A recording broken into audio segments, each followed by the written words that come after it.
Morning દોસ્તો, આજે આપણે લેક્ચર નંબર 7ની ચર્ચા કરીશું. ચલો મિત્રો, હવે લાસ્ટ લેક્ચરમાં આપણે ઉષ્માગતિશાસ્ત્રનો પ્રથમ નિયમ, રાઈટ, જેની આપણે સાબિતી એનું સંજ્ઞા સ્વરૂપ તમે જોઈ લીધું. ઉષ્માગતિશાસ્ત્રનો શૂન્ય નિયમ, જે મેં તમને ઓરલી સમજાવ્યો હતો, જેની આપણે આ ચેપ્ટરમાં ક્યાંય જરૂર નથી, એ આપણી ખાલી જાણકારી માટે આપણે તો તમને આપ્યું છે ને. ચલો, તો હવે પ્રથમ નિયમ આપણે એકદમ ક્લિયર કરી દીધો. પ્રથમ નિયમનું સંજ્ઞા સ્વરૂપ પણ તમે ક્લિયર કરી દીધું. પ્રથમ નિયમનું સંજ્ઞા સ્વરૂપ હતું ડેલ્ટા યુ બરાબર ક્યુ પ્લસ ડબલ્યુ. ક્યુ પ્લસ ડબલ્યુ એનો મતલબ એ કે કોઈ પણ પદાર્થની આંતરિક ઉર્જા ક્યારે બદલી શકાય? જ્યારે એના ઉપર આપણે કાર્ય કરીએ, અથવા તો પ્રણાલી કાર્ય કરશે, અથવા જ્યારે એની અંદર આપણે ઉષ્મા દાખલ કરીએ, અથવા તો પ્રણાલી ઉષ્મા બહાર ફેંકશે, રાઈટ.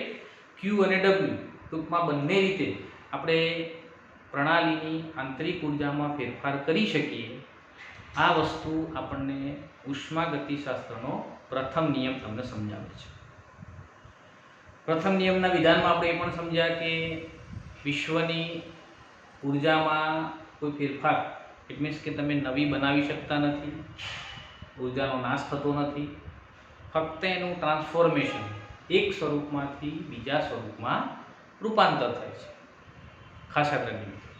એટલે ટૂંકમાં આપણે ઉષ્માગતિશાસ્ત્રના પ્રથમ નિયમની અંદર લગભગ એનું વિધાન, એના સંજ્ઞા સ્વરૂપની ચર્ચા થઈ ગઈ, એના ગાણિતીય સ્વરૂપની પણ ચર્ચા આપણે કરી દીધી. ગાણિતીય સ્વરૂપમાં પણ આપણે તમને કહ્યું કે જ્યારે તમે ઉર્જા પ્રણાલીમાં દાખલ કરશો તો ઉર્જા ધન લેવાની અથવા તો ઉષ્મા ધન લેવાની, જ્યારે ગુમાવશો ત્યારે ઉષ્મા ઋણ લેવાની, જ્યારે કાર્ય પ્રણાલી ઉપર કરશો તો કાર્ય ધન લેવાનું, કાર્ય પ્રણાલી કરશે તો કાર્ય ઋણ લેવાનું. આ પણ આપણે ચર્ચા કરી દીધી. તો ચલો, હવે આજે એનાથી આપણે થોડા આગળ. ઓકે મિત્રો, હવે આપણે ટૂંકમાં પ્રથમ નિયમ છે એ બધાના આઈ થિંક ક્લિયર થઈ ગયો છે. એના મેં તમને 2-3 એક્ઝામ્પલ પણ આપ્યા હતા, રાઈટ. એ 2-3 એક્ઝામ્પલ ઉપરથી તમને ખબર પડી જાય કે ક્યારે કાર્ય ધન લેવું, ક્યારે ઉષ્મા ધન લેવી, ક્યારે કાર્ય ઋણ લેવાશે, આંતરિક ઉર્જાનો ફેરફાર કેવી રીતે થશે. પણ એ જો કે આપણી બુકના રિલેટેડ અથવા તો બુક માટે બરાબર છે, બટ તમારે જો હજુ આગળ GNEETમાં એના એક્ઝામ્પલ્સ કેલ્ક્યુલેટ કરવા હોય તો આંતરિક ઉર્જા અને ઉષ્મા ક્ષમતા વચ્ચે પણ રિલેશન છે. યાદ રાખો, આંતરિક ઉર્જા અને ઉષ્મા ક્ષમતા, હીટ કેપેસિટી જેને કહેવાય, એ આપણે પાછળ આવશે મુદ્દો. એ બંને વચ્ચે પણ રિલેશન છે અને એ બંનેના એક્ઝામ્પલ પણ આપણને GNEETમાં પૂછાય. આપણી બુકના રિલેટેડ એ એક્ઝામ્પલ નથી, GNEET માટે પૂછાશે. હું કેટલાક એક્ઝામ્પલ એવા એક્સ્ટ્રા તમને પાછળથી આપીશ કે જે તમારે ફર્ધર પરીક્ષાઓ માટે ઇમ્પોર્ટન્ટ છે. ચલો, તો કે મિત્રો આપણે લાસ્ટ ટૂંકમાં ઉષ્માગતિશાસ્ત્રના પ્રથમ નિયમ સુધી પહોંચી ગયા. હવે એનાથી આગળનો પ્રશ્ન છે આપણો. આપણે એવું કહ્યું કે ભાઈ તમે કાર્ય કરો, પ્રણાલી ઉપર કાર્ય કરો ત્યારે આંતરિક ઉર્જામાં ફેરફાર થાય. પણ કાર્ય કેવી રીતે થશે? કાર્ય અને દબાણ વચ્ચે શું રિલેશન છે? આપણે જો અહીં તમારા ઉષ્માગતિશાસ્ત્રના જે નિયમો છે એ જનરલી આપણે વાયુ અવસ્થા માટે વધુ લાગુ પાડીશું. કેમ? એનું કારણ છે કારણ કે વાયુ અવસ્થામાં દબાણની સૌથી મહત્તમ અસર જોવા મળશે. એટલે અહીં આપણે જે નિયમો લાગુ પાડીશું મોસ્ટલી વાયુ અવસ્થા માટે લાગુ પાડીશું. તો અહીં વાયુ અવસ્થામાં કાર્ય અને દબાણ વચ્ચે શું સંબંધ છે? કયા પ્રકારનું કાર્ય થશે પ્રણાલીમાં? એ કાર્ય દબાણ સાથે શું રિલેશનમાં છે? એક તબક્કામાં કાર્ય કરીએ અથવા તો એક તબક્કામાં તમે ફેરફાર કરો તો શું રિલેશન બનશે? અનેક તબક્કાઓમાં ફેરફાર કરશો તો શું રિલેશન બનશે? પ્રતિવર્તી પ્રણાલી હોય તો કેવી રીતે કાર્ય અને દબાણ વચ્ચેનો સંબંધ હશે? એ આપણે આજે સોલ્વ કરવાનું છે. તો મિત્રો જો આપણો મુદ્દો આવો છે કે દબાણ કાર્ય સમજાવો. દબાણ કાર્ય એટલે કે દબાણ અને કાર્ય વચ્ચેનો સંબંધ સમજાવો. દબાણ અને કાર્ય વચ્ચેનો સંબંધ સમજાવવાનો. હવે મિત્રો આપણે આગળ પણ તમને કહી દઉં કે કાર્ય છે બે પ્રકારના હોય. એક યાંત્રિકીય કાર્ય હોય અને બીજું વિદ્યુતીય કાર્ય. આપણે અહીં જે ચર્ચા કરવાના છે એ ફક્ત યાંત્રિકીય કાર્યની ચર્ચા કરવાના. ફિઝિકલ વર્ક જે છે એના ઉપર આપણે કામ કરીશું. અહીં વિદ્યુતીય કાર્ય ક્યાં આવશે? તો ચલો દાખલા તરીકે આપણે યાંત્રિકીય કાર્ય કરવું છે તો અહીં આપણે એક પ્રણાલી એવી તૈયાર કરી છે કે જે પ્રણાલીની અંદર એક નળાકાર લીધો છે આપણે. એ નળાકારની અંદર આદર્શ વાયુ 1 મોલ આદર્શ વાયુ આપણે ભરે છે. એક નળાકાર લઈ એની અંદર આપણે શું કર્યું છે તો 1 મોલ આદર્શ વાયુ ભર્યો છે અને એ નળાકારના ભરેલા વાયુ પર આપણે બહારથી કોઈ પિસ્ટન વડે, પિસ્ટન એવો લેવાનો કે જે ઘર્ષણ રહિત હોય, જે નળાકારમાં ઘર્ષણ કરી શકે નહીં એવો ઘર્ષણ રહિત પિસ્ટન વડે તમારે નળાકારની અંદર ભરેલા વાયુ પર શું કરવાનું છે? દબાણ કરવાનું છે. તો એ દબાણ તમે જ્યારે કરશો તો એ દબાણથી આપણી પ્રણાલી ઉપર કેટલું કાર્ય થયું સમજો મિત્રો. અહીં તમારે શું સાબિત કરવું છે? તમે જે દબાણ આપ્યું એ દબાણથી પ્રણાલી ઉપર કેટલું કાર્ય થયું આ બંને વચ્ચેનું જે રિલેશન છે એ રિલેશન તમારે અહીં સાબિત કરવું છે. આપણે રિલેશન અહીં સાબિત કરવું છે. કેવી રીતે કરીશું બરાબર સમજવું. તો દાખલા તરીકે આપણે એક નળાકારમાં 1 મોલ આદર્શ વાયુને ઘર્ષણ રહિત પિસ્ટન વડે ફિટ કરેલો છે. અહીં જુઓ દાખલા તરીકે આપણો આ એક નળાકાર છે. એ નળાકારની અંદર આ જે તમને બ્લુ કલર જેવો દેખાય છે એ આપણો વાયુ ભરેલો છે અને એ વાયુ પર જો આ તમને જે યલો કલરનો દેખાય છે આ પિસ્ટન છે. એટલે આ નળાકારની અંદર આપણે વાયુ છે 1 મોલ આદર્શ વાયુને આ પિસ્ટન વડે ફિટ કરેલો છે. ચલો વાયુનું કદ, વાયુનું ઇનિશિયલ કદ આપણે હાલ દબાણ આપતા નથી. પિસ્ટન ઉપર હાલ કોઈ પણ દબાણ આપવામાં આવતું નથી. તે વખતે વાયુનું કદ જે છે એ કદને આપણે VI કહીએ, ઇનિશિયલ કદ કહીએ. ચલો જ્યારે અંદરનું દબાણ PI છે. હવે જો અત્યારે હાલ આપણે દબાણ આપ્યું નથી એ વખતે અંદરનું દબાણ, કારણ કે વાયુ ભર્યું છે એટલે અંદરનું દબાણ તો હોય જ વાયુનું. એ વાયુનું અંદરના દબાણને આપણે PI કહીએ. શું કહીશું? PI કહીશું. જો બાહ્ય દબાણ P એક્સટર્નલ. હવે તમારે બહારથી આપણે પિસ્ટન ઉપર જે દબાણ આપવાના છીએ એ દબાણને શું કહીશું?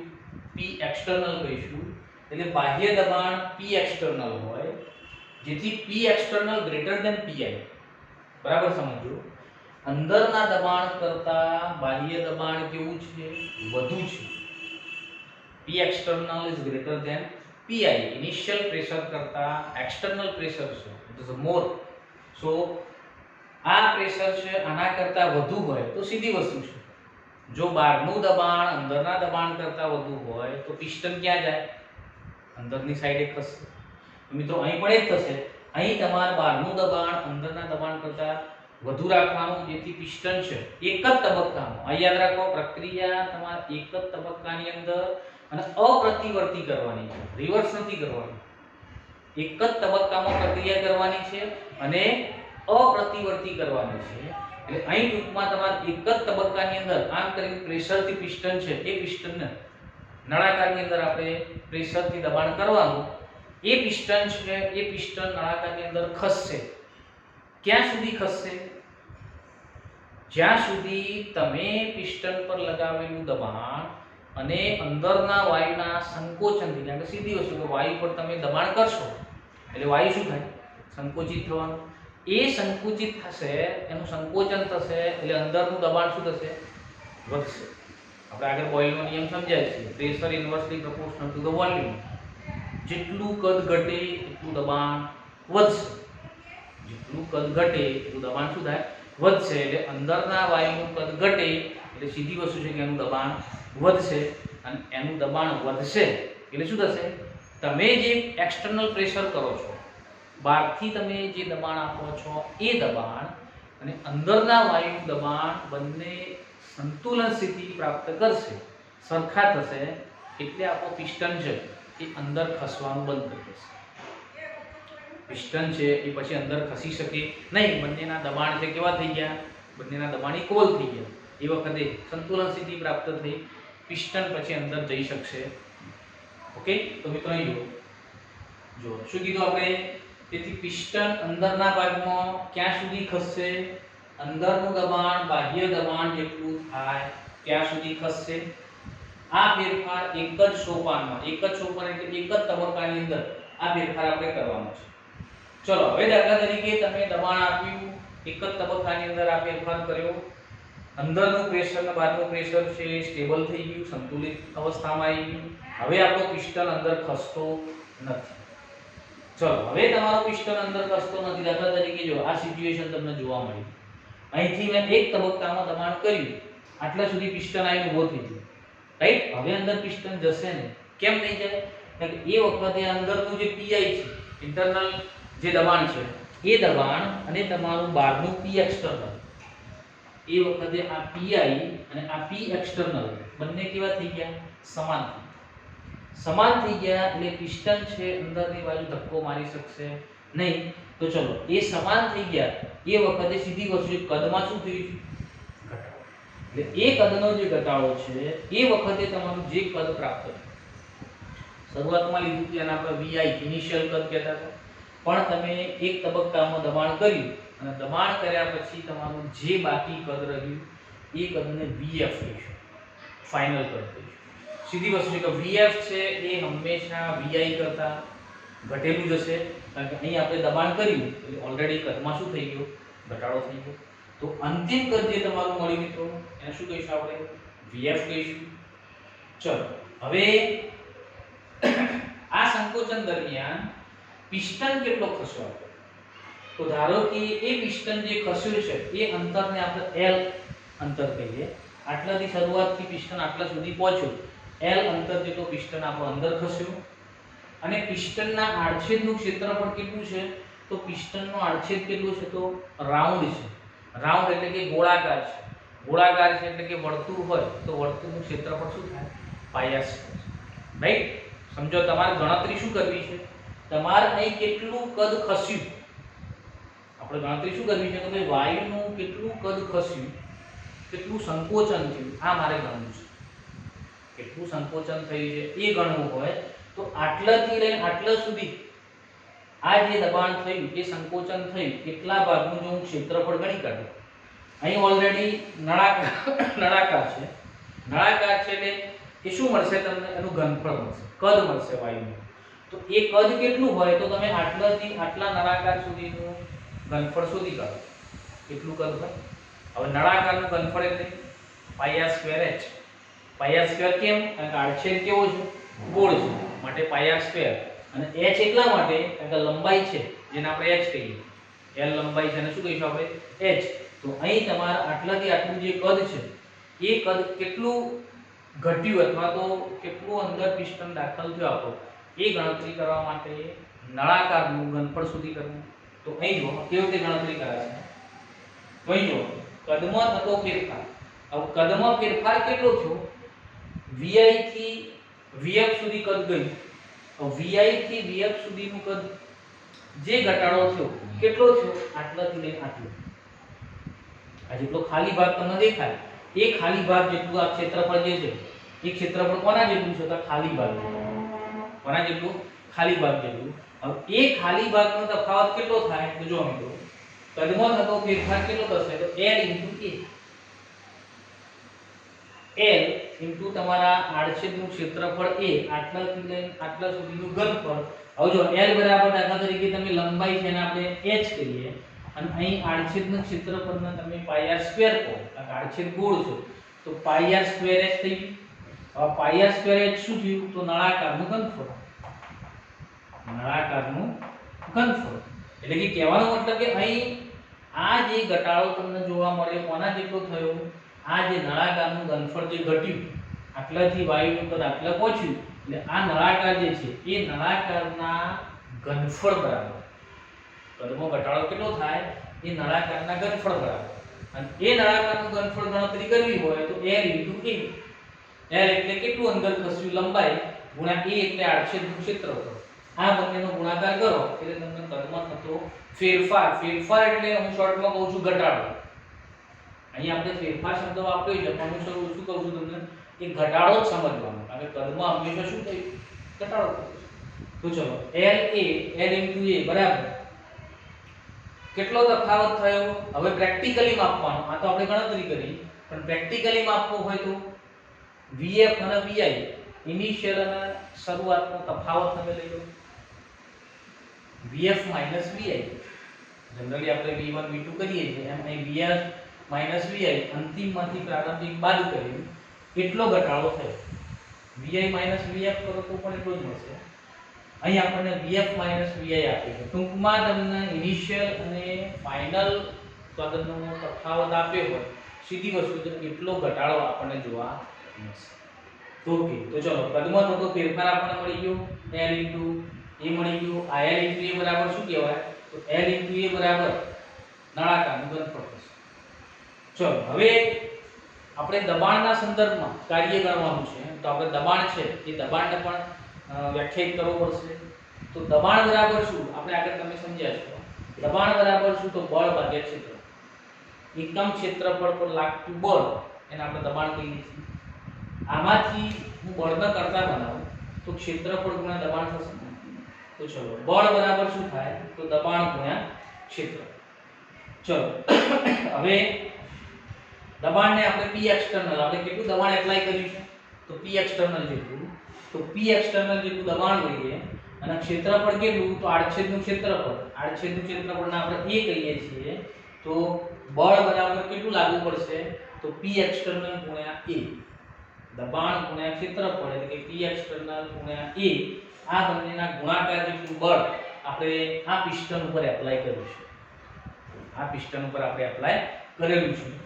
તો ચલો હવે બળની વ્યાખ્યા તમને બળ વ્યાખ્યાયિત થઈ.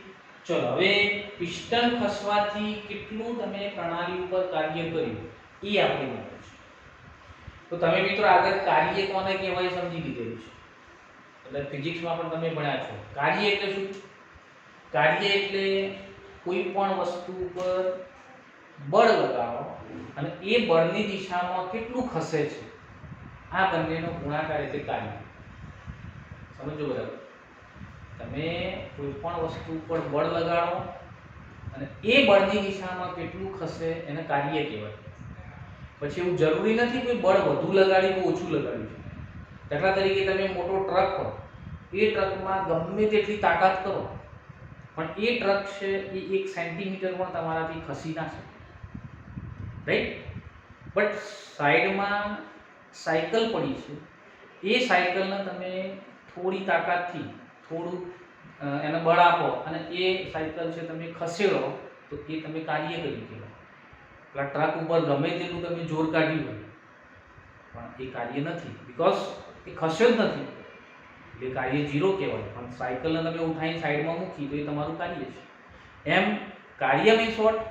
કાર્ય એટલે બળ અને બળની દિશામાં થયેલું મીન્સ કે બળની દિશામાં કાપેલું અંતર. રાઈટ. તો અહીં પિસ્ટન ખસવાથી પ્રણાલી ઉપર કેટલું કાર્ય થયું ધારો કે તમે કાર્યને W વડે દર્શાવો તો કાર્ય બરાબર આપણે આગળ કહ્યું તેમ બળ ગુણ્યા અંતર થશે. બળ ગુણ્યા સ્થાનાંતર આપણે ફિઝિક્સમાં કહીએ તો બળ ગુણ્યા બળની દિશામાં થતું સ્થાનાંતર એને તમે કાર્ય કહેશો. હવે બળ અને અંતર બંનેની વેલ્યુ મૂકી દો તો W બરાબર આપણે બળ બરાબર શું લીધું P એક્સટર્નલ ગુણ્યા A. ચલો વેલ્યુ મૂકી દો P એક્સટર્નલ ગુણ્યા A ગુણ્યા અંતર કેટલું તો અંતર કેટલું ખસ્યું તો અંતર આપણે L જેટલું ખસેડ્યું છે તો P એક્સટર્નલ ગુણ્યા A L થશે. ચલો તેથી P external minus delta V એટલા માટે કારણ કે સંકોચન થયું છે. કદનું શું થયું છે? સંકોચન થયું છે. પ્રણાલી ઉપર કાર્ય કર્યું છે માટે આપણે આને માઈનસ લઈશું. ચલો માઈનસ બહાર કાઢો તો માઈનસ P એક્સટર્નલ કૌંસમાં VF VI. રાઈટ. જો આ ડેલ્ટા V સંકોચન માટે લીધો છે આપણે. આ ડેલ્ટા V કોના માટે લીધો છે? સંકોચન માટે લીધો છે. હવે minus P external VF VI delta V બરાબર શું લીધું હતું તો VF VI લીધું હતું. હવે જો Vf માઈનસ Vi નું શું થાય? Vf નું મૂલ્ય Vi કરતા નાનું છે. Vf છે એ શું થયું? નાનું મૂલ્ય છે. Vi કદ હતું એ મોટું હતું. Vf કદ છે નાનું થઈ ગયું. તો આ બંનેની બાદબાકી ઓલરેડી શું મળશે તમને? ઋણ મળશે. બાદબાકી શું મળશે? ઋણ. તો આ ઋણ મૂલ્ય અને આ ઋણ મૂલ્ય જ્યારે તમે બંનેનો ગુણાકાર કરશો ત્યારે ઋણ ગુણ્યા ઋણ ત્યારે તમને શું મળી જશે? ધન મળશે. એટલે W બરાબર P external ડેલ્ટા V. આ શું સૂચવે છે? આ એ સૂચવે છે કે કાર્ય ધન છે. કાર્ય ધન હોય એનો મતલબ શું? કાર્ય કોના ઉપર કર્યું? પ્રણાલી ઉપર કર્યું. અહીં આપણે કાર્ય કોના ઉપર કર્યું છે? પ્રણાલી ઉપર કર્યું છે. પ્રણાલીએ કાર્ય કર્યું નથી. આપણે બાહ્ય દબાણ આપ્યું છે પ્રણાલી ઉપર અને એના કદમાં ફેરફાર કર્યો છે આપણે. માટે યાદ રાખો અહીં W છે એ કમ્પલસરી ધન જ હોવું જોઈએ. કેવું હોવું જોઈએ? ધન જ હોવું જોઈએ. તો જ આપણે કહી શકીએ કે પ્રણાલી ઉપર કાર્ય છે. રાઈટ? તો આ પ્રમાણે આપણે P external ગુણ્યા ડેલ્ટા V કરીશું ત્યારે તમને W એટલે કે પ્રણાલી પર થયેલું કાર્ય આપણને પ્રાપ્ત થશે. રાઈટ? તો મિત્રો આ પ્રમાણે આ ફિગર દોરી આ પ્રમાણે પ્રણાલી ઉપર કાર્ય કેવી રીતે થાય અથવા તો દબાણ કાર્ય સમજાવો. અહીં દબાણ અને કાર્ય વચ્ચે શું રિલેશન છે એ રિલેશન તમારે આ પ્રમાણે સાબિત કરવાનું. પણ યાદ રાખો આ વસ્તુ ક્યારે બનશે? અપ્રતિવર્તી પ્રક્રમ હોય તો. અપ્રતિવર્તી એટલે અહીં આપણે એક જ દિશામાં કામ કરીશું. રિવર્સ દિશામાં કામ થયેલું નથી. પ્લસ એક જ તબક્કામાં. બીજી વસ્તુ પણ યાદ રાખો એક જ દિશામાં અને એક જ તબક્કામાં જ્યારે તમે કામ કર્યું હોય ત્યારે આપણે આ પ્રકારે દબાણ અને કાર્ય વચ્ચેનો સંબંધ તમે મેળવી શકો. પણ મિત્રો આના 2 થી 3 રિલેશન છે.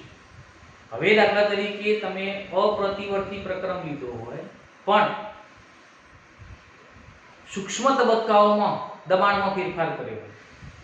દાખલા તરીકે પહેલા થોડું મેં દબાણ આપ્યું, પછી અંદરનું દબાણ અને બાહ્ય દબાણ સંતુલિત થાય ત્યાં સુધી દબાણ સ્ટેબલ થશે. વળી પાછું થોડું દબાણ આપો, વળી પાછા બંનેને સ્ટેબલ થવા દો, વળી પાછું દબાણ આપો, સ્ટેબલ થવા દો.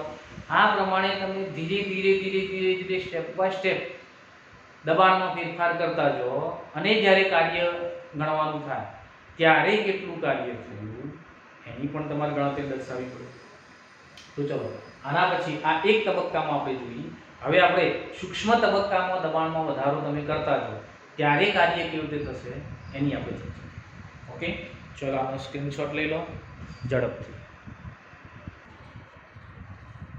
ચલો હવે મિત્રો આપણે જે કાર્ય અને દબાણ વચ્ચેનો સંબંધ પ્રાપ્ત કર્યો એ દબાણમાં શું હતું? એક જ તબક્કામાં આપણે દબાણ આપ્યું. તમે નળાકારમાં એક જ તબક્કામાં અને અપ્રતિવર્તી રીતે દબાણ આપ્યું અને એ દબાણ આપવાથી કાર્ય ઉપર શું ફેરફાર થયો એ તમે ગણતરી કરો. રાઈટ? પણ દાખલા તરીકે એવું બનશે કે પ્રક્રમ અપ્રતિવર્તી, નો ડાઉટ પ્રક્રમ આપણે અપ્રતિવર્તી જ રાખીએ છીએ. અપ્રતિવર્તી જ પ્રક્રમ છે પણ તમે સૂક્ષ્મ તબક્કે દબાણમાં ફેરફાર કરો છો. સૂક્ષ્મ તબક્કે મીન્સ થોડું દબાણ આપણે આપી દઈએ છીએ, પછી અંદરનું અને બહારના દબાણને આપણે સંતુલિત થવા માટે સમય આપીએ, એ સંતુલિત થઈ જાય.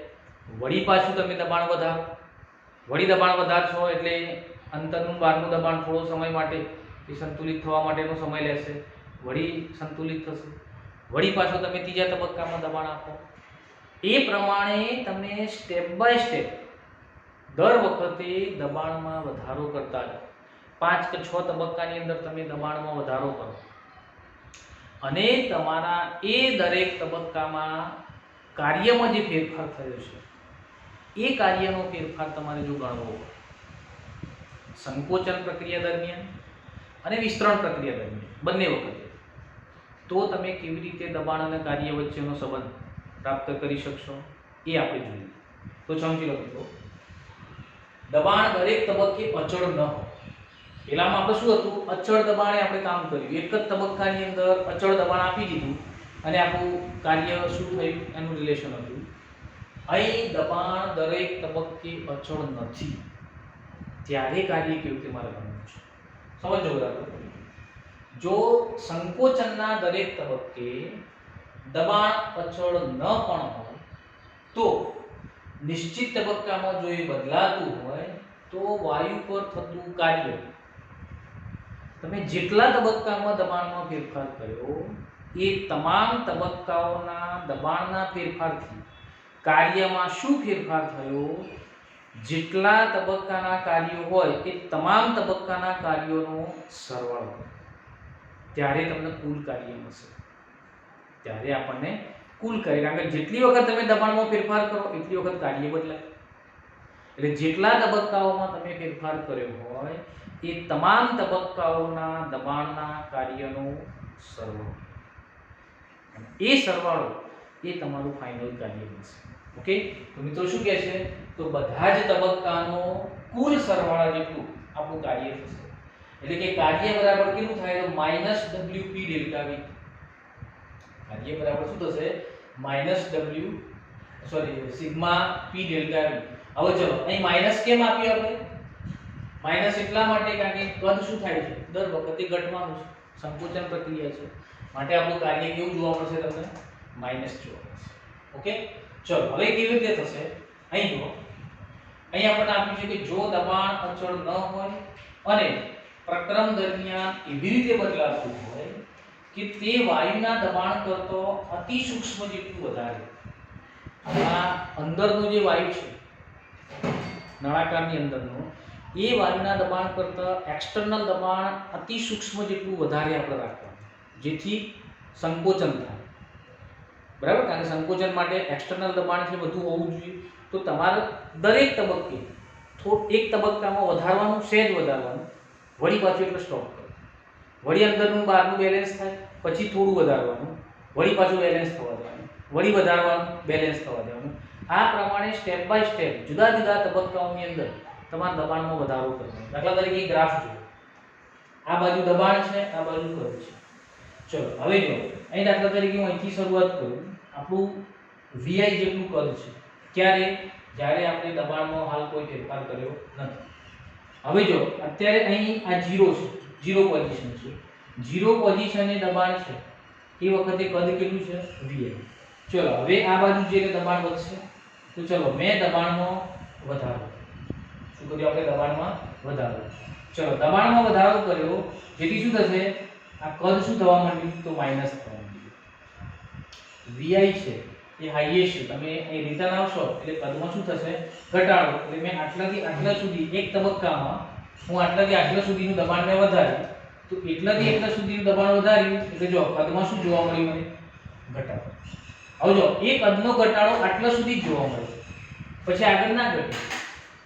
કેમ ના ઘટ્યું, એટલે આ પોઈન્ટ ઉપર શું થયું, કદ ઘટ્યું. એટલે એ કદ ઘટવાના કારણે અંદરનું દબાણ શું થયું, વધ્યું. અને એ અંદરનું દબાણ અને આ તમે જે એપ્લાઈડ બહારથી જે દબાણ આપ્યું છે, એ બંને દબાણ આ તબક્કે કેવા થઈ ગયા, સરખા થઈ ગયા. સરખા થઈ ગયા પછી સંકોચન થશે, એટલે આટલા સુધી પહોંચશે એટલે બંને સંતુલનમાં આવી ગયા. હવે વળી પાછું મેં શું કર્યું, વળી પાછું મેં દબાણ અતિ સૂક્ષ્મ તબક્કે વધાર્યું, એક સ્લાઇડ દબાણ વધાર્યું. ચલો વધાર્યું તો પાછું સંકોચન શરૂ થયું. એ સંકોચન ક્યાં સુધી થશે, આટલા સુધી થયું. એનો મતલબ એ કે ઇન્ટરનલ દબાણ બાહ્ય દબાણ સમાન થઈ, તો એટલા અટકી જશે સંકોચન. ચલો એટલા સંકોચન અટકી ગયું, વળી પાછું મેં દબાણ વધાર્યું, વળી દબાણ વધારું તો ફરી પાછું સંકોચન શરૂ થશે.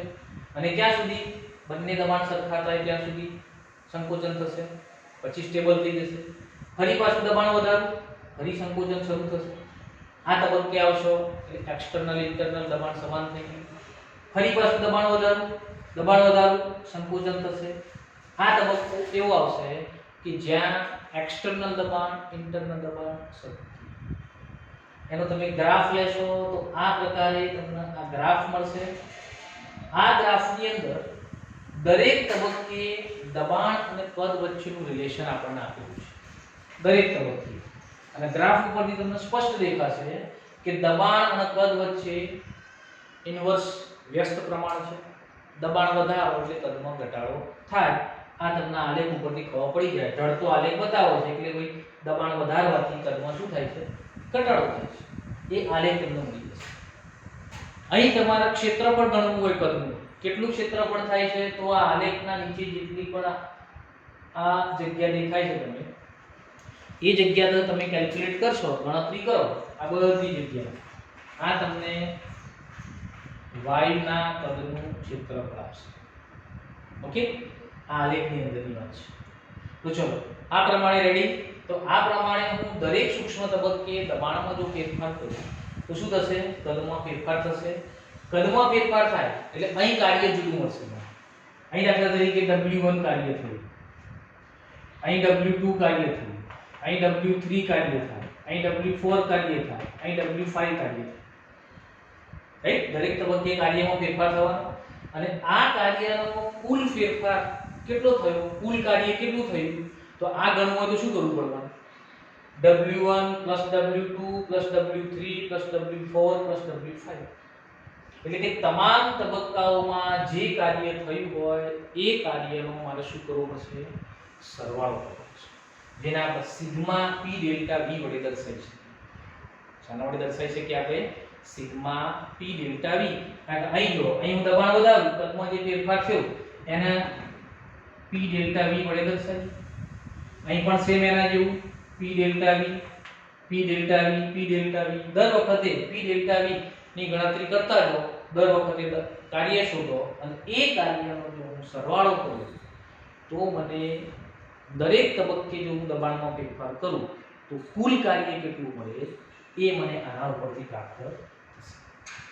રાઈટ?